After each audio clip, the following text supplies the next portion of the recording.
Mövzumuz valideyn evlad tərbiyəsindən olacaq. Əslində bütün valideynlərin ən ümdə arzusu odur ki, o cəmiyyət üçün sağlam evlad, ailəsi üçün tərbiyəli, nümunəvi bir şəxsiyyət yetişdirsin.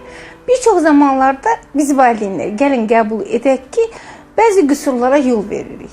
Hər şeydən öncə psixoloqların məsləhət gördüyü məqamlardan biri ondan ibarətdir ki, uşağın sağlam tərbiyəsi üçün mütləq şəraitdə sağlam mühitin yaradılması, iqlimin yaradılması vacib şərtlərdən biridir.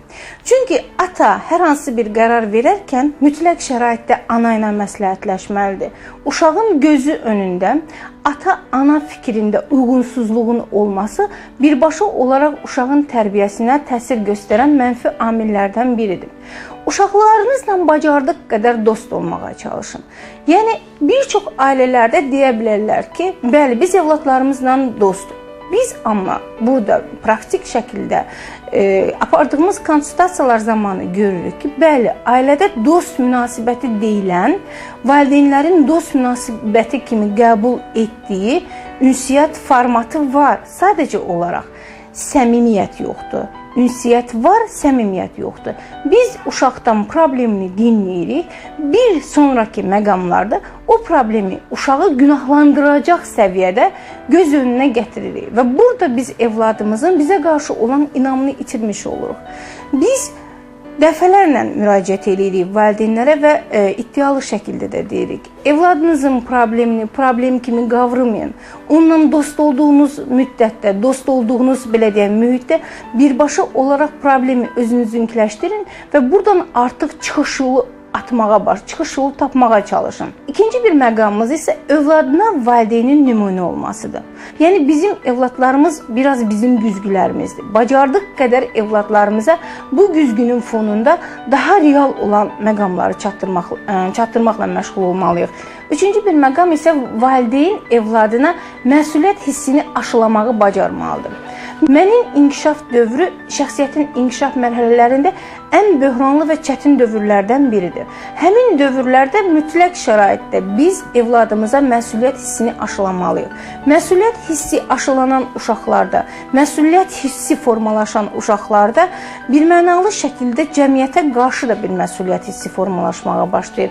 Yəni, uşaq artıq ailə mühitində, ev mühitində onun üçün uyğun şəraiti, əmək fəaliyyətinin labüd olduğunu qavrayır və qavradığı əmək fəaliyyətində həmin məqamları cəmiyyətə də yansıtmağa çalışır.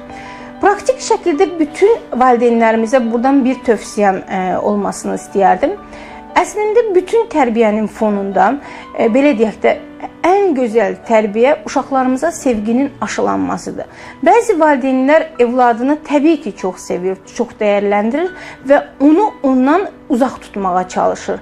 Ki, mən əgər çox sevdiyimi bildirərsəm, normasından çox artıq şımarar deyə düşünürlər. Əslində isə biz evladlarımızı sevdikcə, evladlarımızı dinlədikcə, evladlarımıza qayğı göstərdikcə biz evladlarımızla öz aramızda olan körpüləri götürmüş oluruq. O artıq dost deyilən məqamı kənarda deyil, evinin içində, mənim yanımda axtarmağa çalışır.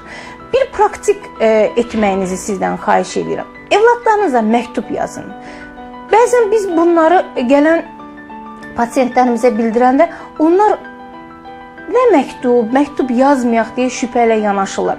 Amma bizim tövsiyələrimizə əməl edəndə daim biz onlardan bu məqamla bağlı xoş münasibətləri görürük. Məsələn, onun dəftərinin arasına onun sizin üçün nə qədər dəyərli olduğunu, onun yemək çantasının içinə bir kiçik məktubda, yəni gün ərzində onun üçün necə darıxdığınızı, nə qədər onun dəyərli olduğunu yazıb qoymaq əslində evladınızın əhval-ruhiyyəsində birbaşa olaraq dönüş yaradacaq. Sizin onunla nə qədər fəxr etdiyinizi, sizin onunla nə qədər onun sizin üçün həyatınızda dəyərli anlam daşıdığını bildirmək əslində evladınıza çox müsbət təsir göstərəcək.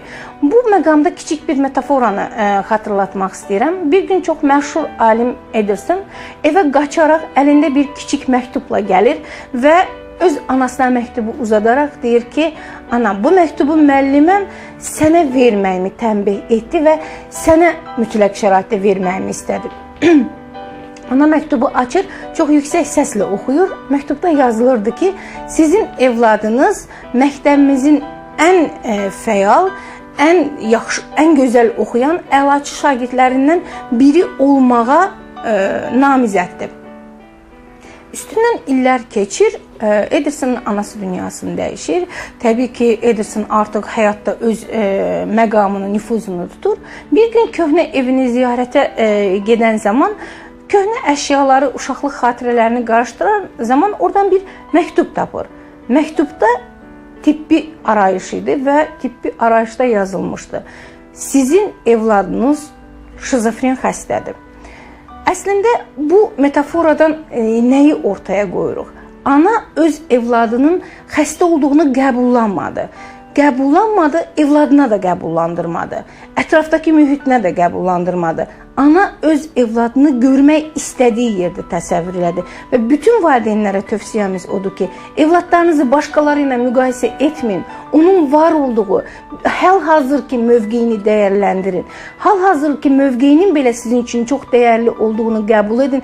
İnanın mənə ki, cəmiyyətə bu formatda, bu məqamda, bu nüansda daha belə deyək, dəyərli şəxsiyyət yetişdirmiş olursunuz.